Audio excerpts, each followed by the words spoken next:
Today's question comes from somebody who asked to remain anonymous. And they say, when will the Goodwives River, which runs along Old Kings Highway North next to the Goodwives Shopping Center, and they point out that the name has changed but will always be Goodwives to them, when is that river going to be dredged? It hasn't been done in many years, and the silt buildup is causing flooding issues. Who is responsible for the dredging? Is it the town or the property owner? So the Goodwives River, and I agree with you. I'm not sure I'll ever be able to call that shopping center anything else. So by decree, I'm just going to keep calling it that. Goodwives River situation is complicated, and the major complications have to do with culverts that are under both 95, but also under the railroad tracks. And those culverts, and just as a reminder, pipe is something like that. Culvert is for something that's just bigger. And sometimes they'll be round. A lot of times they're rectangular in shape, but these are basically giant pipes that provide conduits for water flow. And we have them all over town. And those are, for example, some of the things that are being replaced at some of our flooding projects on Saltbox Lane and over by Tilly Pond. Part of the problem with Goodwives is that the culverts that you'd reasonably want to replace are actually located under 95 and under these train tracks, as I said before. That is a non-trivial exercise to get those assessed, evaluated, and replaced just because of where they're located.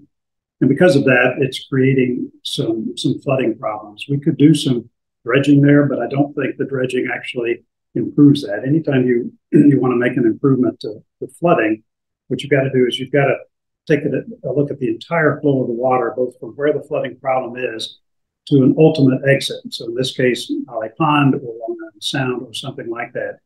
If you just dredge something, but you don't solve the ultimate problem of where the water is going to go eventually, you run the risk of actually just moving the flooding problem downstream. So that's why, by the way, that the Board of Selectmen adopted a flood mitigation set of rules, if you will, that provide a test that we apply anytime we're thinking about a flood mitigation project. And test number one is we can't just move the flooding from one area to another area. If you're going to fix the flooding, it's got to fix it all the way down to sort of a final exit point. And so with Goodwives River, there's not a clear way to do that without a lot of state and federal, both dollars as well as permitting to get that done. And right now, that's our major problem with that, and not dredging.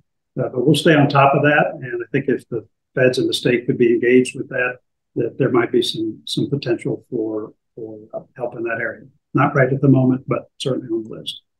But just to follow up on the other part of the question, is it the town's responsibility to take care of the river, or is it the property owners? So mostly around rivers, certainly places like Gorham's Pond and all that, that's the responsibility, excuse me, of those property owners.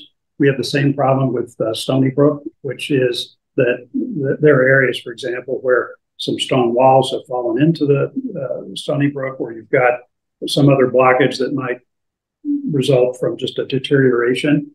And unfortunately, those are owned by the property owners that abut those waterways, and it's ultimately their responsibility to take care of that. As far as Goodwives River, that there may be some variations with that, but as a general matter, when it comes to these kinds of waterways, it's ultimately the property owners that are responsible for that. So we're able to replace municipal assets like pipes and culverts and all of that. But in terms of actual dredging, those are ultimately responsibilities of private property owners. And that's what makes them pretty complicated. You can't just go in and say, well, we're going to dredge this without the permission of those property owners. And sometimes we'd actually have to have an easement to do it, because it's not just in the, say, a Goodwives River or Stony Brook itself. You'd have to go to the property owners that abut that, and you have to have permission to do that, and in some places purchase an easement from those property owners. So it's extraordinarily difficult to dredge those kinds of waterways because of those issues. Thank you, John.